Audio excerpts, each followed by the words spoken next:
I think it's consistent with the saber-rattling that we've seen Moscow try for the last 2.5 years. Once you use a nuclear weapon, you've changed the rules. You've opened a Pandora's box, and that box is full of unpredictable and potentially catastrophic consequences, including for Russia. Last week, Russian President Vladimir Putin announced that his country had launched a new type of nuclear-capable missile at the Ukrainian city of Dnipro. And some experts see this as a political move to respond to the US and other allies, allowing Ukraine to strike Russian territory with long-range missiles. Did Putin's move achieve the intended effect on the US and other allies? Well, first of all, the missile that he used, it's what we call dual capable. It's capable of carrying both nuclear weapons and conventional weapons. And certainly the missile was launched on November 21. That was after Ukraine first used American-provided ATACMS missiles to strike targets in Russia on November 19. And then on November, Ukraine used British-provided Storm Shadow missiles to attack targets in Russia. So I think Putin portrayed that as a response. But I think it was a fairly limited response. And I do not believe it's going to cause either Washington or London to tell Ukraine now that Ukraine cannot use Western-provided missiles to strike targets in Russia. So initial reports suggested that Russia had test-fired an intercontinental ballistic missile to target Dnipro, but later Putin said that an intermediate-range ballistic missile called Oreshnik had been used. What difference does it make in the political context if it was an intercontinental or an intermediate-range missile? Well, I think the confusion was it looks like the Oreshnik is a derivative of the Rubezh missile. The Rubezh missile was once tested by the Russians to intercontinental range, although I think others believed that it really only had intermediate range if it was going to have a normal payload size. So again, I don't see this as a major escalation. I think the Russians were trying to send a political signal. I don't believe the political signal has had the desired effect either in Washington, London, or Kyiv. And also, I think, bear in mind, too, is the Russians probably have a fairly limited number of these missiles. So it's not like going to be sort of the attacks that you see, for example, with either the cruise missiles or the drones, where the Russians have a much larger inventory.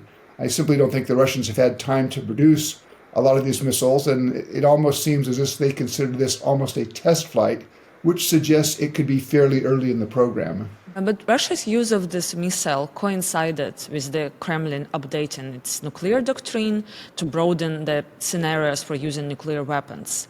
Does this suggest that Putin is preparing for a nuclear escalation in Ukraine, or is it simply like more saber-rattling, consistent with his rhetoric since the war began, actually?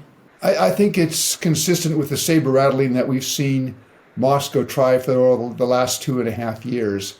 What the new doctrine does compared to the 2020 doctrine is it induces greater ambiguity. But it also raises questions really about credibility. So, for example, the 2020 doctrine said that if there was a conventional attack on Russia that put the existence of the Russian state at stake, Russia might use nuclear weapons. That's credible. But now to say that if there's a critical threat undefined to Russian sovereignty or territorial integrity, what does that mean? I think what the Russians and Putin are trying to do here is make the West think that it is more likely they might use nuclear weapons, but it's simply not a credible threat. Bear in mind here, for Russia to use nuclear weapons, first of all, think about the political dimension. That would alienate audiences very important to Vladimir Putin in Beijing, in New Delhi, and most of the global South. When they see Russia having launched a conventional war, then it can't win at the conventional level, it uses nuclear weapons. That really runs the risk for Putin of becoming a global pariah. But second, once you use a nuclear weapon, you've changed the rules. You've opened a Pandora's box, and that box is full of unpredictable and potentially catastrophic consequences, including for Russia. And I think the Kremlin understands that. So I see this more as bluff. This is something that is not credible. I think when you looked at the Russian response, they put out their doctrine on the 19th. the Russian response was to use a larger missile to attack, but attack a target in Ukraine. So again, I think this is something that the West doesn't have to attach a lot of credibility to.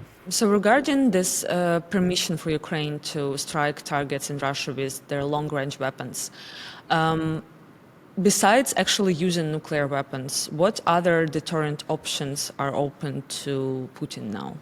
Well, to deter what? I mean, again, at this point, I think Russian efforts, and these really go back to February of 2022, there have been vague threats, including nuclear threats, at various points to try to deter the West from providing Ukraine with artillery, HIMARS rockets, F-16s, and they haven't worked.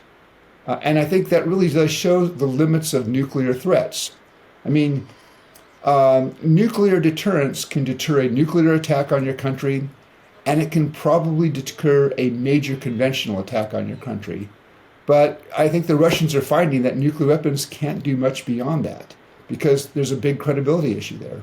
Could the timing of Russia's launch of the Oreshnik missile be linked to Trump's upcoming presidency? Do you think that Trump can reverse Biden's policies on Ukraine's use of long-range missiles against Russia? Yeah, Trump can. I mean, although I'm not sure that I would see a connection between the launch of that missile. I think that was a response to the fact that Ukraine had received permission and had begun using ATACMS and Storm Shadow missiles against targets in Russia. I think Vladimir Putin he wants to see what Donald Trump will do.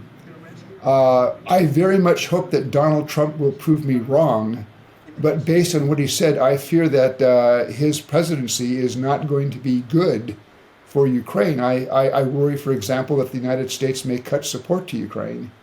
Again, I very much, let me say, I think that Mr. Trump is unpredictable, and I hope he proves me wrong, but I am worried about what a Trump presidency will mean for U.S. support for Ukraine. And I think if you're Vladimir Putin, you want to wait and see, because I think Mr. Putin understands that if Mr. Trump cuts American assistance to Ukraine, that's going to make it more difficult for Ukraine to defend itself, and that will make it easier for the Russians. Do you think that the launch of the Oreshnik missile could also be the message aimed at Trump supporters, tapping into their fears of a larger escalation that would turn into a World War III? Well, perhaps. I mean, because I noticed that some Mr. Trump supporters have really bought into what I call the Russian propaganda line. And you see this coming out of the Russian state television, this idea that a Western support for Ukraine runs the risk of World War III. Well, I think NATO has been very clear. NATO will do a lot to support Ukraine, but NATO has thus far not provided military forces to join the conflict against Russia. And the Russians understand that. So how does World War III start? That's entirely rests with Russia.